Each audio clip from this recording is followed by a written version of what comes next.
What's good, YouTube? It's your boy Wayne, and as promised, today is Thursday. So welcome to the new channel, you guys. I got Pops on the line, obviously, because this is something that just me and him is doing. What's up, Pop? Yes. What's going on, son? How you feeling? I'm feeling good. How you feel about that game? Oh man, hey, it's a different energy with the Browns right now. It is. It is. You know I'm, what I I'm mean? liking what I'm seeing. They're gonna be competitive. They're gonna win a lot more games than a lot of people expect them to win. Right. Yeah, I think we're gonna have a pretty good season. Oh yeah. So guys.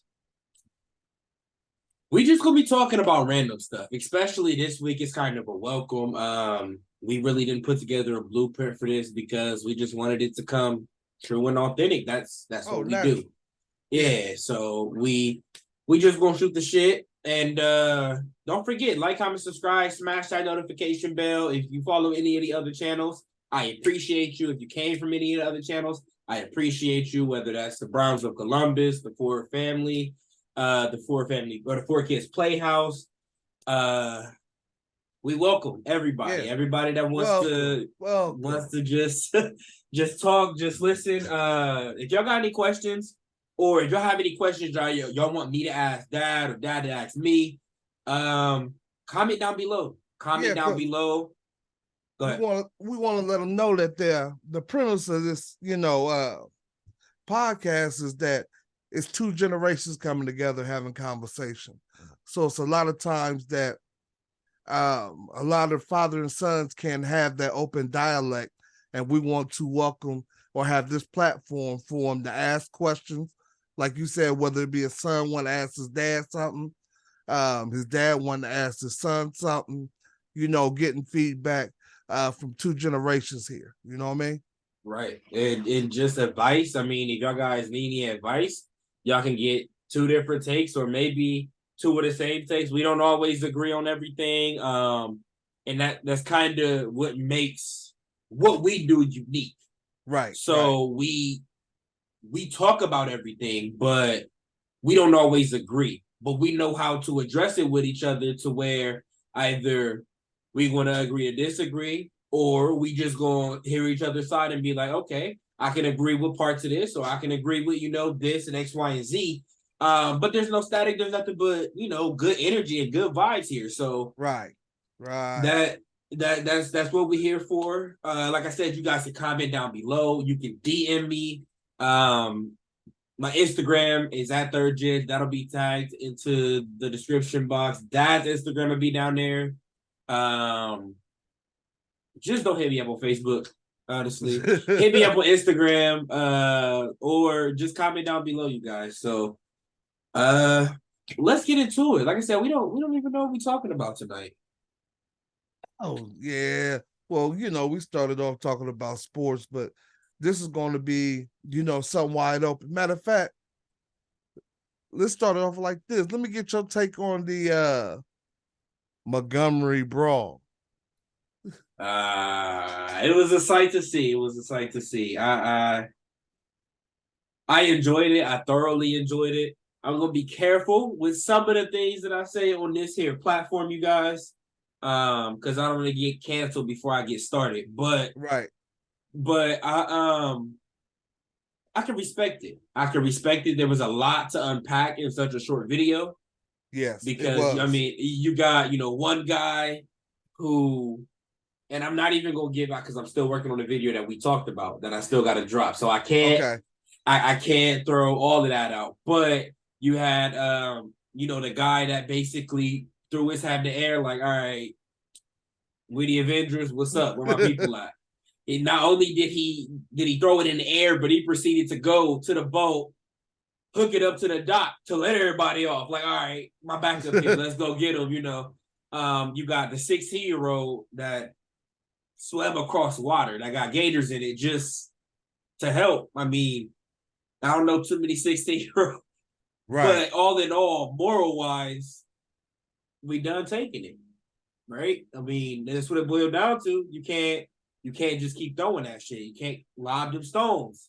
into that glass house and expect that motherfucker not to come crumble on you. So yeah, because what I seen, I took away from it. Of course, it was a feel good moment, and I think a lot of Black Americans would tell you the same thing. Whether they want to admit it or not, it was one of those things that you very rarely get to see. In history, it's always we've been taking the blunt or the back end of the stick, or the short end of the stick. They never portray us one as fighting back. You know what I mean? So it was kind of rejuvenating to see that they did fight back. And then I noticed that it was the younger generations that was, about it. Like, what? Right. You know what I mean? It was still some older gentlemen's there, but it, for the most part, it was like, I want to say 35 and younger that was out there. And that's a scary thing, because just to, I thought about it and I was breaking it down. These are I don't want to say monsters, but these are the young men that society created. Right. And the reason why I say that is, if you think about it, from generation to generation, more and more fathers is being locked up. More and more fathers is, out of the household. Young men are not growing up with the same structure that you and I grew up with. Right. You understand? So that fear that the older generation have when they're confronted by the white Americans, the younger generations don't have. You know what I mean? If they don't respect their parents, what makes you think they're gonna respect these, the opposition? Right. And I mean that's what I think we were talking about it a little bit last week before we was even recording. We was like, going back and forth on it. And that's where I kind of, I just said, like, our generation, which, there's a younger generation than me now because I'm getting up there. But I think it kind of started with my age group in the way of not necessarily thinking for themselves, but for lack of better words, thinking for themselves when they came to certain situations. And basically what I mean by that is, like, when I was younger, I would get told, don't put your hands on nobody unless they put their hands on you. Right. So then as I'm getting older and in middle school, high school, that narrative kind of changed in my head. And it wasn't so much, don't put my hands on somebody unless they put their hands on me, but how much disrespect am I going to tolerate before I put my hands on them? Right. You get what I'm saying? Because just because they're not putting their hands on you doesn't mean that they don't pose a threat. Right. Facts. So, as I was getting older, I kind of realized, like, all right, I'm gonna just have to bite this bullet and get in trouble, from my parents or whatever the case may be, because there ain't no way I'm not about to whoop his ass right now. Like, I mean, and that's what it boiled down to. But it mainly came with that level of disrespect, like you talk, about the racism and things like that, where you get people that's just so in your face with it that it's like, I don't gotta take this. Right. You feel me? I'm gonna go home and sleep better at night knowing that I just put my foot in your mouth. Now, that's not to say I'm just going to fight any and everybody that has an opinion. That's not where I'm going with that. But there's levels to the disrespect, right? When it comes to Alabama, you got all of these people ganging up on one dude. At that point, everybody around is justified. Right. And he was only doing his job. Right. And that's another question that comes up is, if he was white and asked him to do that, would he have gotten the same reaction? Because when it boils down, if they would have just moved that boat, nothing would have happened. Exactly. You understand? So a lot of people are questioning, that's where the race part come into, because we know that some of those don't like taking direction from Black people. They entitled, they feel they better or above. So people are wondering, was that one of the things that really set it off was because he asked him to move to the boat. He wasn't belligerent. Right. When I watched it, it is funny because as time went on, the clip started getting shorter and shorter. Right. When it first came out, it showed you where he moved the boat, where he was asked whose boat was it. Right. 4 or 5 of them came up to him and he explained to them the same thing he explained to the owner or whoever came up to him. And it was just like, it just kept going from there. But as time went on and it started going viral, you started seeing shorter clips that started to meet different people's narratives. Right. You know what I mean? And that's the problem with a lot of it, right? Because you get these, I can't say that it was because he was black. I can't say that it wasn't because he was black. Probably good chances because he was black, but it's also alcohol involved, right? They was out partying on the boat, and I've personally been around situations where some unbecoming things happen because of liquor, right? Yeah. Because, and I don't want to make everything about race, so everybody just bear with me. I do have an ending to where I'm going with this. But you have people that will tolerate black people throughout the day, but then once they get liquor in them and that subconscious start to come out, it start doing all of their talking for them, right? And I've seen situations like that. Me and you both shoot pool, so I've been out shooting pool, playing with what I thought was a good guy. I ain't, no issues, a good guy and his wife. The more he drink, the more I win, the more angrier he getting. But now instead of him being mad because he losing, he getting mad at my color. You get what I'm saying? Yeah. So I think that had they would have been sober, they probably would have just moved the boat. But I think because they weren't, and because he was black, both of those together got their ass whooped. Son, I disagree with you on. I don't want to use the liquor as an excuse or a way for them to justify what they did.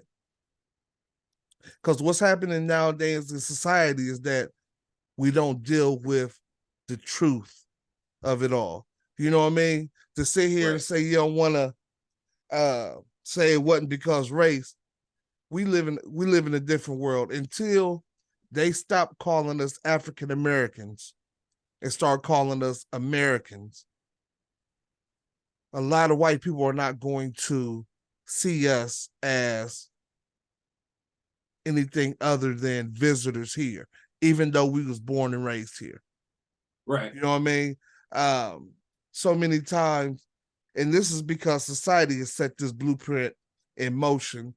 And it's not to say that all white people are like that, but all the images that they give of us are constructs of a program to keep us divided. Right. We'd love to live in a world where, our skin color doesn't play a part in a lot of situations. Matter of fact, all the situations. Let's be frank about it. Because there's certain things that we can't do that our counterparts can do, and they get the benefit of the doubt, where the first thing they do with us is go to, well, he intended to do it. No, it could be an honest mistake, just like it was an honest mistake for that gentleman. You understand? And that's a good point, actually, because that's where I was kind of going with the I could say, I couldn't say, it's because I think part of understanding the fact that I don't want to be judged by just the color of my skin is also part of the reason why I tend to give the benefit of the doubt, no matter, the race in situations like that. You get what I'm saying? Because I would be in turn a hypocrite if I was to go out and say, no, he intentionally meant to do this because of the color of his skin. Yet, if a cop was to do that to me, which I've been, as you know, in that situation with mistaken identity where I didn't do anything, and just because I was black, I fit that description, right? Oh. I don't to say that I want that to go away and then not play my part in helping that go away would be doing everybody a disservice, including myself, right? So, I do think ultimately it was race motivated, but I also think that more importantly than the whole race situation, we became unified. That's the key behind it. And when people watch it, and I haven't heard anyone really point this out, it's very rarely in a mayhem like that you don't get accidental swung on, or somebody unnecessarily getting hit. Right. And that whole mayhem, we did not see not one Black American swing on another Black American. Exactly. We were all unified, and then you have people that wanted to help that was, white, and we're just like, this is a sticky situation, because honestly it is. I mean, what do? If you jump in and try to help, at this point, there's way too many people. So they're not thinking about whether you helping them or against them. They just swing it on you because it became racially motivated. Now, if you white, you're getting hit. If you're Black, you sticking together. I mean, and there was one white guy that tried to help. Remember when he was walking away? He walked away with the white guy, looked like he had like an afro, right. A big hair. When they started jumping off and they was jumping on the worker, he came in and tried to help, and the dude swung on him. You know what I mean? And he just backed off. You know what I mean? But he did initially try to help, but he was like, I don't want that smoke. And he, just went off to the side. He knew where it was going. Yeah, he knew he was going to be outnumbered. And then he read the room. He could see, I mean, anybody with eyes could see that they were getting surrounded. It didn't take, it is not like they just popped up and spawned. You seen them on the boat coming, and you see the way they were acting. So, at that point, either remove yourself from the situation immediately, or you got whatever is coming to you. Because let's not act like y'all didn't start this, right? And then there's I picked apart that video because there's so much to unpack. It is. Part of me feels like the cops were wrong for not breaking it up prior to it even escalating. You get what I'm saying? And I don't know where their mind was. Was it like, okay, he got backup coming, so let me see how this plays out? Because all of the cops were already there when the guy started getting jumped on. So I feel like if y'all are seeing this, in most of the cops are predominantly Black. So if you are up here and you're seeing this guy get his ass whooped by 5, 6, 7, 8 white people, why not attempt to break it up before backup even? Y'all are supposed to be the backup. I mean, y'all supposed to do y'all's job. But they in blue. So they are programmed not to help us. That's why their first reaction wasn't to go down there and break it up.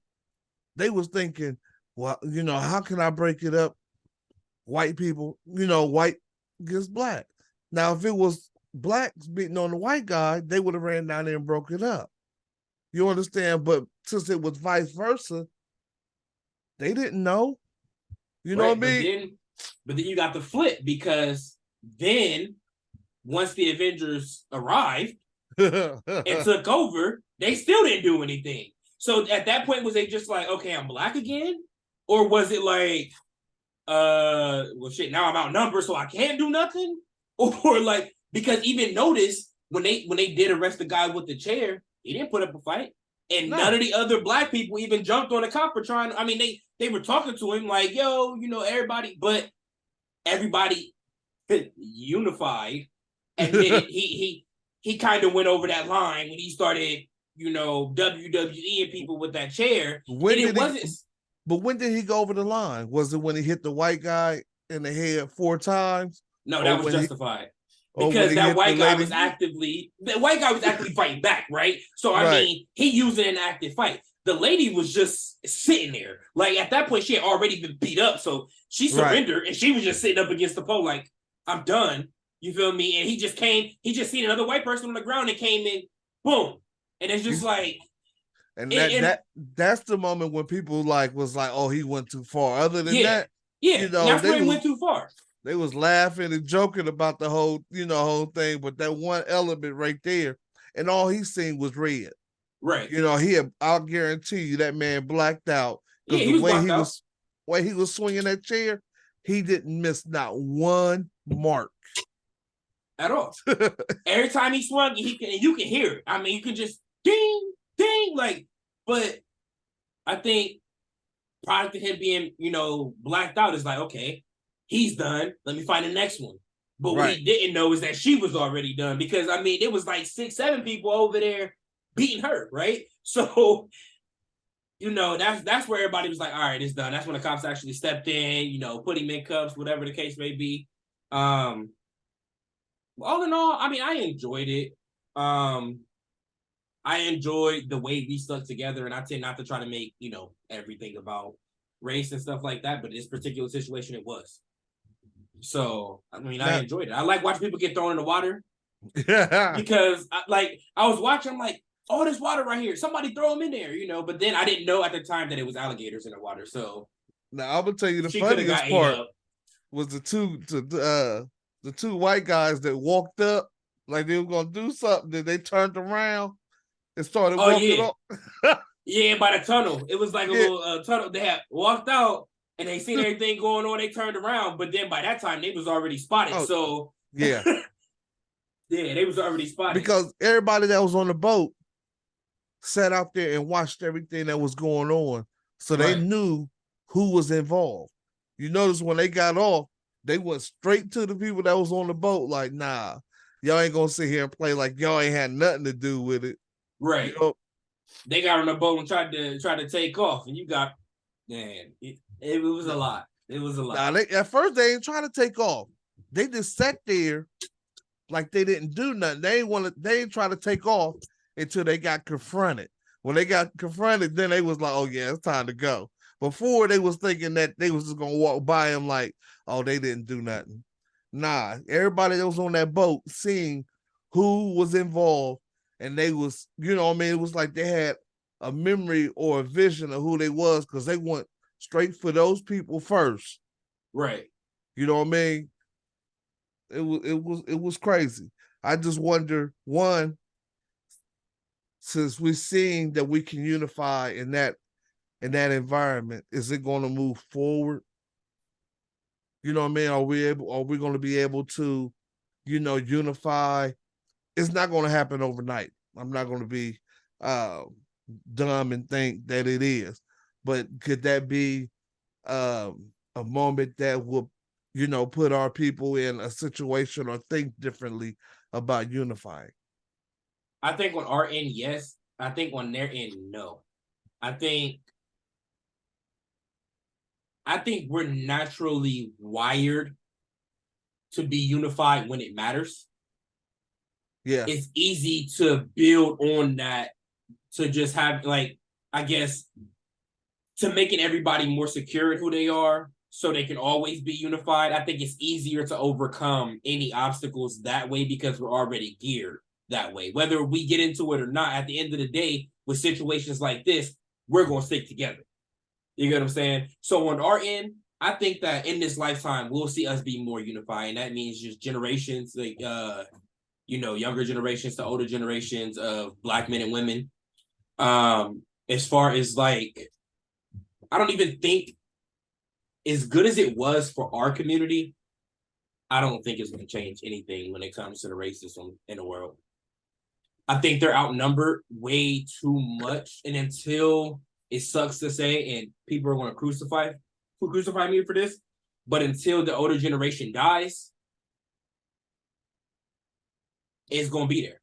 Because the older generations that are racist and have money is using that money to control all of their generations that's below them. So as long as they're holding the keys and holding the reins to everything, I don't think anything will change because the younger generations are getting paid not to think for themselves at that point, right? And then you also have to think about the location of where they was born and raised. Right. You know what I mean? Like, this to be frank about it, not all white people are like that. One, because a lot of the white people now have mixed grandbabies. Right. You know what I'm saying? So they have 100%. a different understanding or different thought pattern now, because to hate a black person is almost like hating your own blood because your grandchild, is mixed. So that Right. those individuals have a different outtake on us in our community. You know what I mean? Right. But like you said, the one as you go up the totem pole, the ones that had the money, that live in the lavish houses, live in the communities where they very rarely even interact with a black person, Right. are the ones who have trouble even I ain't gonna say talking, because they always put their face on, Right. but communicating, getting to know one, because they're not Or used opening to their it. mind, Right. Because all they get is the images that they see on TV and in movies, us being drug dealers, us being killers. Because you Right. think about it, every time you see a violation or something happen on the news, it's always us. Right. You see what I'm saying? And it's crazy, because if you think about it, we're not the only ones that create crime in this world. Right. But we're the only image that some of these people that don't interact with Black Americans get, and they feel like they know who we are and what we are because of those images that they are seeing on the television. Right. And I think we're doing a good job, for the most part, at changing that narrative when it comes to, the success and the wealth and things like that, because we are getting more and more black people that are up there, eye level or even higher. You look at Right. your Jay-Z's and things like that. So like we got black billionaires and whatever the case may be. So now it's almost like it's in your face. You ain't got no choice but to deal with it. Oh, they really don't You like know, that. they don't like it at all. And Really, like I said, it's definitely not everybody, as most of my no. my wife is mixed, right? And I think it goes on both sides. I think we all need to do better, because I know a couple black people that rightfully so are so traumatized that they can't stand the thought of tolerating a white person, which that doesn't make sense either to me, because I know some cool ass white people, a lot Right. of them. Like, you get what I'm saying? Like, it's not all of them. It's just No. those selected few that make them look bad. But the thing is, they look bad somehow than our select few that does stuff. You get what I'm saying? Like, Yeah. you get the select few that are racist against everybody, right? Nobody talks about that. But then you get our select few that's a product of their environment, live up to that stereotype that has been put upon us. Right. And now that's the focal point for the entire black community. When I can look at myself and be like, I've never been arrested other than a mistaken identity case when I was 13 years old, and they didn't get me further than a police car. You feel me? I got, Right. but I don't have a record. I'm not out here stealing. I work for everything I got. I didn't take the route to try to get quick money and go for a life of crime and stuff like that. But because I have dreads, or because I'm black with a beard and I like to dress down a lot in a hoodie and basketball shorts, that automatically categorizes me as somebody that has ill will or is coming to do harm, or if I'm going to buy a car, they're not taking me serious, or if I'm going into a grocery store, they eyeballing me to make sure I ain't stealing nothing. You get what I'm saying? Yeah. And I see it a lot, and I come out the car business, so you know like how I am and how knowledgeable I am about it. So I'll go in there and I'll be hit. I'll be in a tank top and some shorts, some Crocs, and nobody will take me serious. But then I open my mouth and I'm having a conversation with him, and they're like, "Damn, he can do my job for me." Right. That's because of the image. Like they say, don't judge nobody, but everybody judge is whether or not you are judgmental. Right. You understand? Because every time you look, just as simple as a guy looking at a woman. If she's not attractive, you judging her. Yeah, You know your what I first mean? impression is a judge every time. So, these are the things like when you say you wearing jogging, shorts and a hoodie, these are the images that they put out of what they consider thugs. Right. You know what I mean? So before they can even get to know you as a person, what you about the knowledge that you possess, they already off site, one, because of your skin, two, the way you dress. So it's like to them, you playing into their stereotype that they are programmed to look at us. Like if they see a black man wearing a suit, they look at him different. They think he about something. Right. You know what I mean? But they do the same thing, but yet they don't have those same prejudices, if that's a word, about yeah. about how they dress. Because there's a lot of billionaires that dress in shorts, khaki shorts, polo shirt, and just wear flip flops. Right, and that's what I was about to say because it's the complete opposite, right? I've seen people that came into, white people that will come into a car dealership and the same thing I would be wearing, a basketball shorts, a hoodie, maybe some sandals on, maybe some beat up Nikes, but they're worth $6 million and, got an 8 million credit score, but you almost anticipate that when they walk in the door, right? But then when I walk in the door, it's like, oh yeah, he can't even buy the tires that come on it. You get what I'm saying? Yeah. So, and that's one of the biggest things that I'm just like, damn. And for me, I've worked hard to stay true to myself, but redefine what I want to be looked at. But there is that switch because I do have a place where I came from, right? I do have that dog in me that can really show you everything that you think I am that you're not seeing. I can show you that, but that ain't the best version of me, right? So I'd rather put my best foot forward, walk in, and you deal with me than to piss me off. And now, what you didn't already judge me as is coming full force at you. And another thing they do, and it's a legal hustle government do, is that they use the credit score as justification for your skin. And the reason why I say that because in society, a lot of times the older generation don't teach the younger generation about money at all. So we go into this state that once we graduate, we start working. So we on a constant grind, and the last thing we are concerned ourselves about is credit. So when you walk in, and like you said, he'll walk in and have an 800 credit score. Most of the Black Americans carry anywhere from a 550 to a 625. Maybe you have some that are 7. Right. But they use that to put you in even more debt. The funny thing is the people that have low credit score need help. Right. So when they go to buy a car, their interest rate is almost 28, 29 sometimes. Yeah. So that means you paying more per month to someone who don't need the help. Right. That has an 800 credit score and your payments is lower. You see what I'm saying? Yeah. So it's like when you walk in, you are exceptional if you walk in and you got a 7+ or 750 plus credit score. Right. Then they look at you different, like, oh yeah, he could take care of it.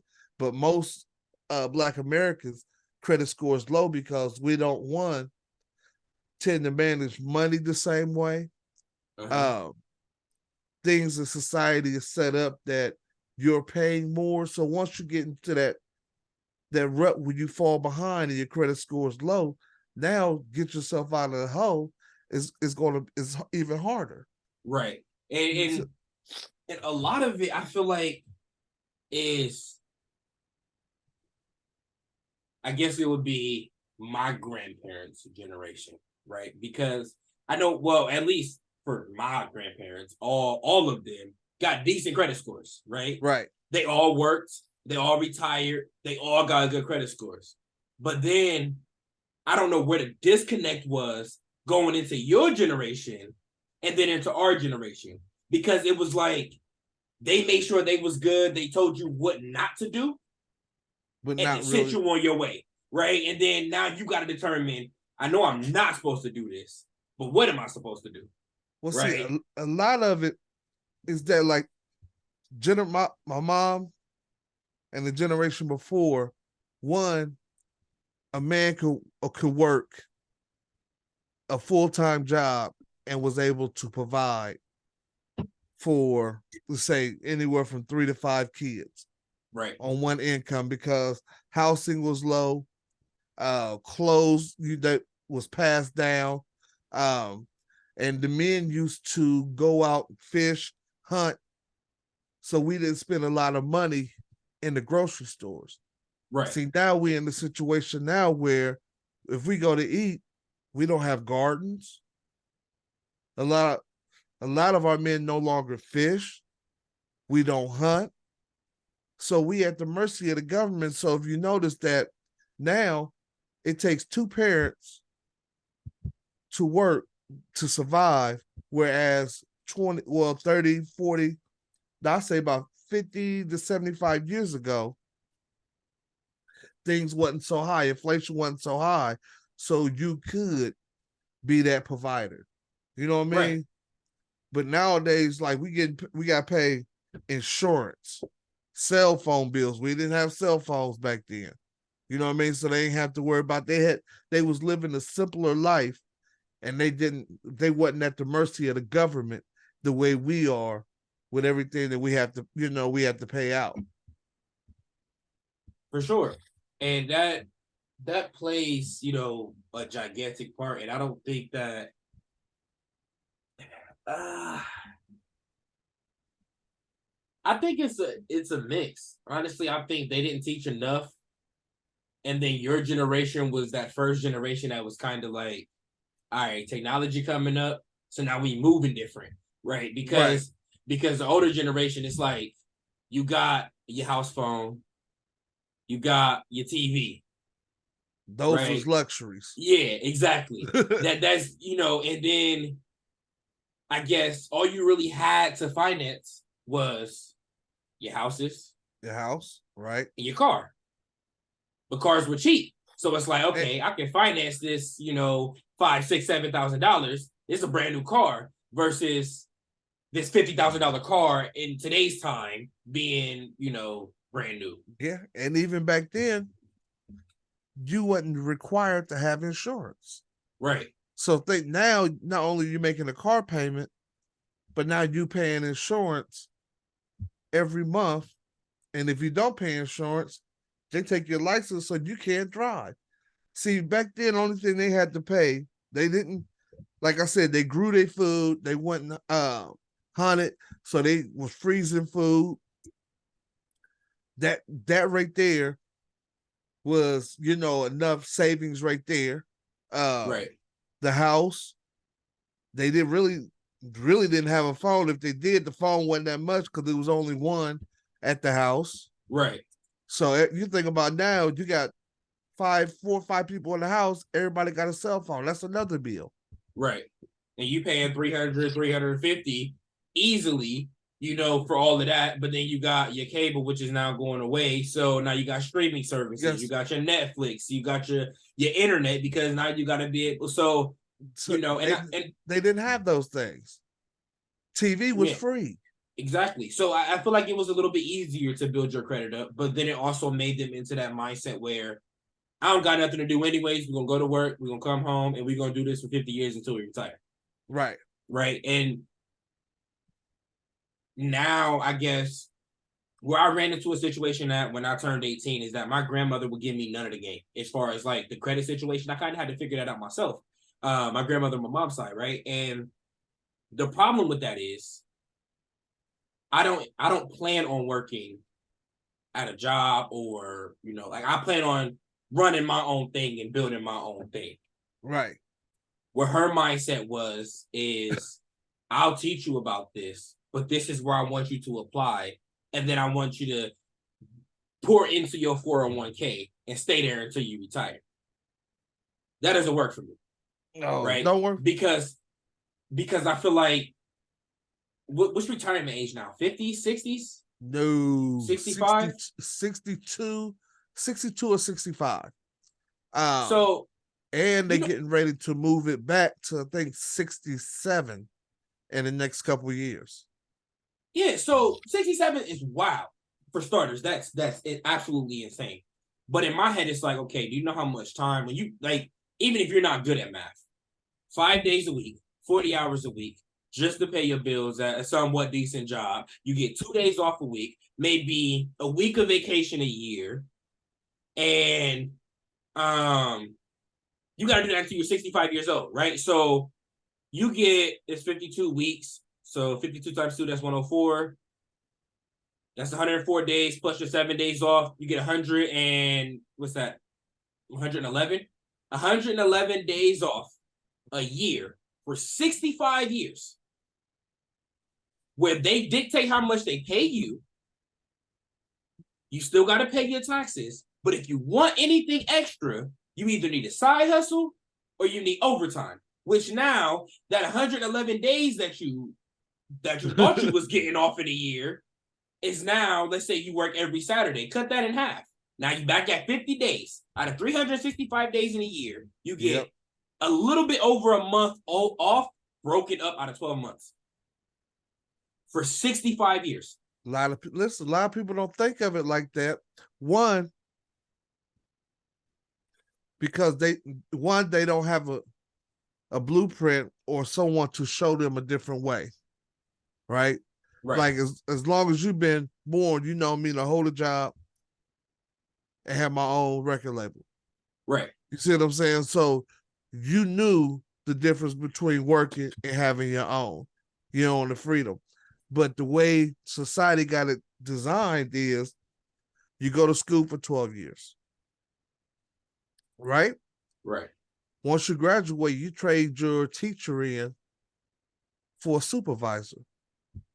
Right. So what happens is now you carry on that same programming that you got in school for the rest of your life to get to graduation or get to retirement. Now that they sell that to you, like it's almost like graduation. Right. Like when I was growing up, my mom set me aside. She taught me about supply and demand. So I would go to school and I would draw on people's pants, make money. I would sell candy when I was in elementary school to make money. So I understood and seen money differently and knew how to go out, and get it. But I still didn't know about the credit until I got older, because once I got into that mode where I knew how to make money, it was cash and carry. I didn't want to finance nothing. I didn't want to have no payments when I walk away with this, with the product. Right. It wasn't until I got older and I understood, oh man, it's a big difference with your credit is different. When my credit was good, like for instance, when I got out of high school at 19, I started working for the post office. Right. So I had a good job to show any creditor that if I wanted to get something, I could pay for it. I got a job to do it. I had good credit. The only thing I had to do was sign my name when I went to get a car. Right. But as the struggle got real of being on my own, I didn't pay attention to the credit score like I should have. You know what I mean? It wasn't that it was real bad, but it was like I really didn't have no credit because I was cash and carry. Right. You see what I'm saying? So once I understood that was the thing that separated, and if your credit score was low, that's how they can tell you, okay, well, I know he don't make payments or he's not responsible with money. So yeah, I might loan it to him or I might sell it to him, but it's going to be a high interest rate. Right. Which is it's a catch-22 because like say for a car, you need a car, right? But now you got this high. So maybe you could have afforded that $250 a month. Right? Maybe you could have afforded that $250 a month. And if you had, I don't know, a 2-3% interest rate, it'll be up to 280, 270, maybe. Right? A month. you can afford that. So that way, you got terrible credit, yes, but now you can afford these payments. So you're more likely to come out on top and be able to pay this car off or build your credit up, whatever the case may be, with that lower interest rate. But because they slap you with a 24.99 or a 28.99 in some states, every state has their legal interest rate, but that's a conversation for a different day. But once you get that, now your payment is $500 a month, right? So only $250 of that is going towards that car. But the rest of that is just straight interest. But then you accrue your interest per diem, right? So now you're getting with a 24.9% APR, you're getting $3-4 a day added onto your balance until you make that payment. So basically what they don't tell you, like when you're financing things, is if you do have low credit and you do get hit with a higher APR, you have to start hitting at that principal, which means you either need to pay your payments early before that per diem kicks in. Right. And then that'll knock out that interest, or you need to make an extra, $20-30 towards your payment, but that's not always feasible, right? So you kind of in a catch-22, but there is ways to like better your situation. They just don't tell you those ways. Right.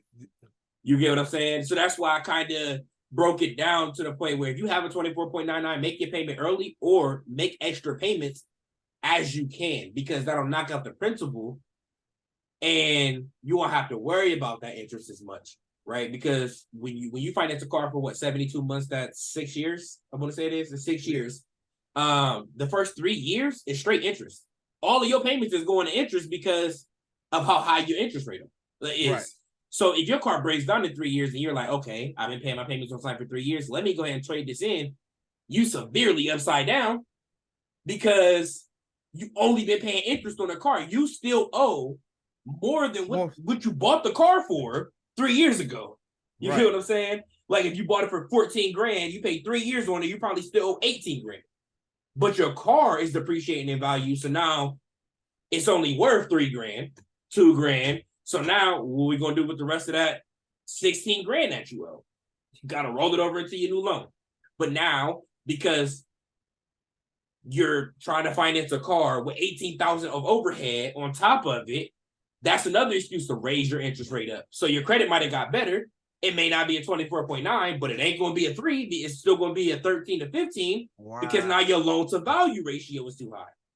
You get what I'm saying? Yeah. So like the best way that I try to tell people to do it really is to finance it, make those extra payments for 6 months to a year, then refinance it so that your interest rate goes down, and go through a credit union. Try to go through a credit union as much as you can. They're way better than banks. But if you refinance it, they'll probably take it from a 24.9. If you got a good history with them and making all your payments, they'll take it down to like a 6-7%, right?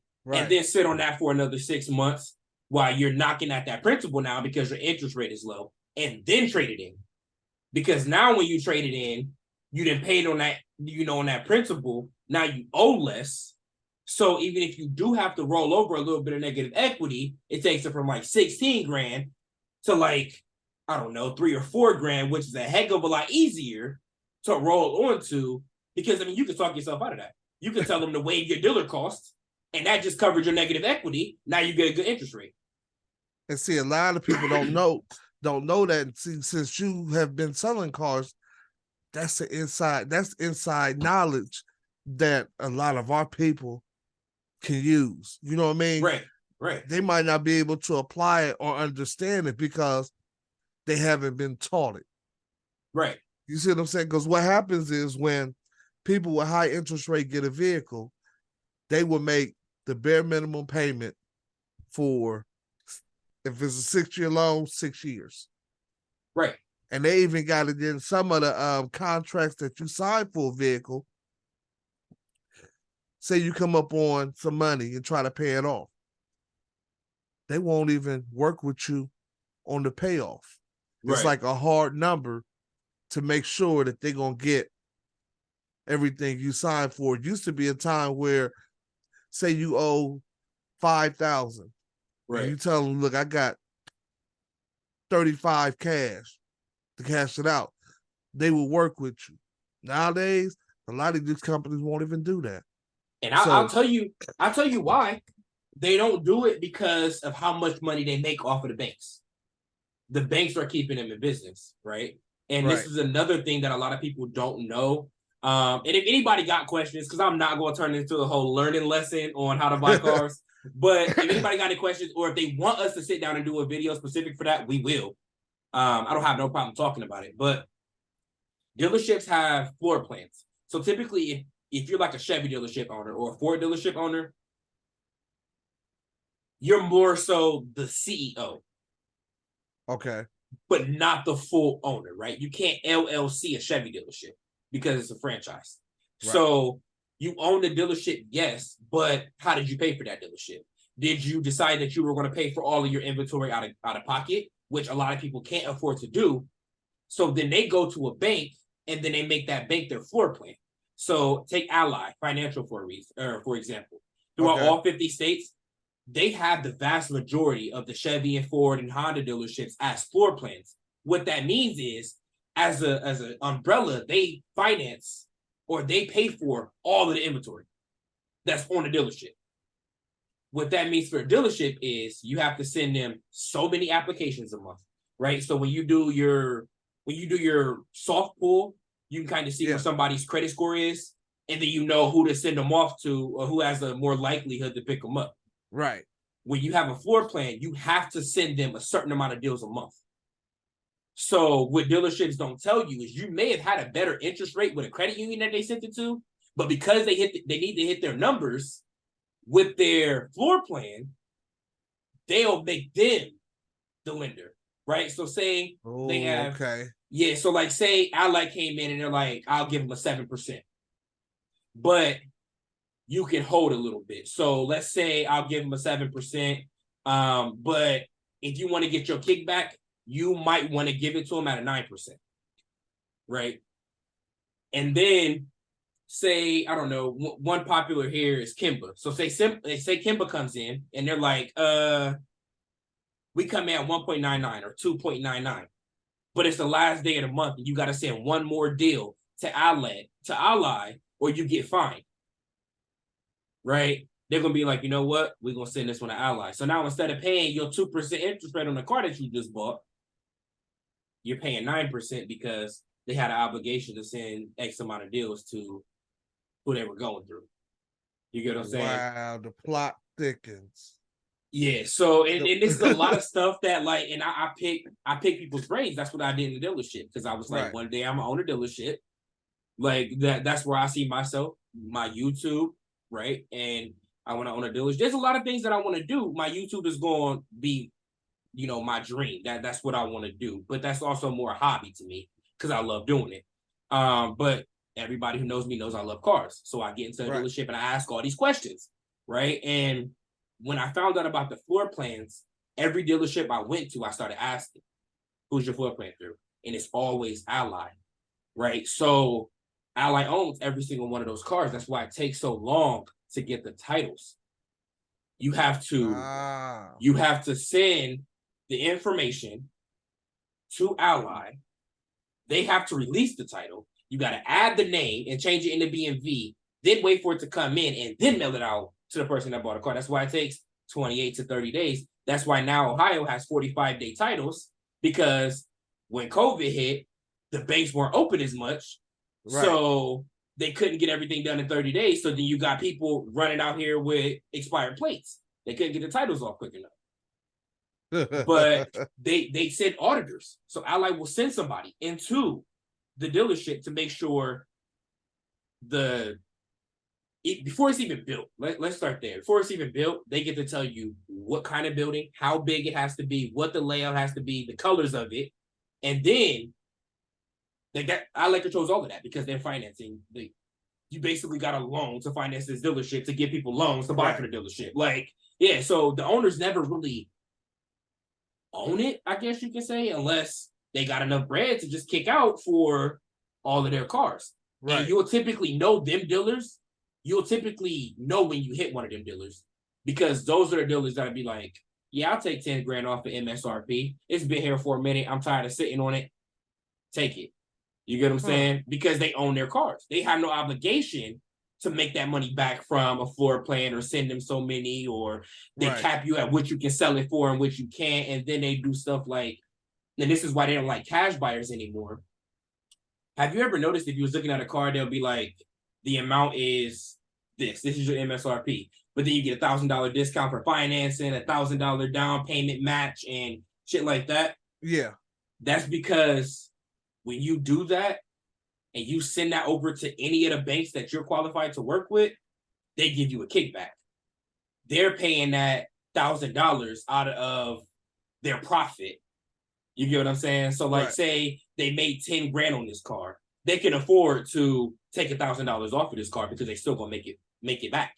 You get what I'm saying? Or sometimes if you finance, they'll be like, I'll take $3,000 off of the original price so you can finance the car. And then you go into the F&I office and somehow they talk you into adding $3,000 on in the finance office and gap insurance and warranties and all. Yeah. They held that money to make it in the back end because depending on their pay plan, that's how people get paid. So like at some dealerships, I got paid on the front end and the back end. Right. Okay. So if we took money off on the front end, they'd be like, cool, because I know they're gonna buy something at F&I, you're gonna make that money back and then it's gonna come right back into your pocket. Oh, the plot thickens. Look, you can only get information like that here. Yeah, you only can because I don't mind speaking on it. I mean, what they gonna do to me? I don't know, son.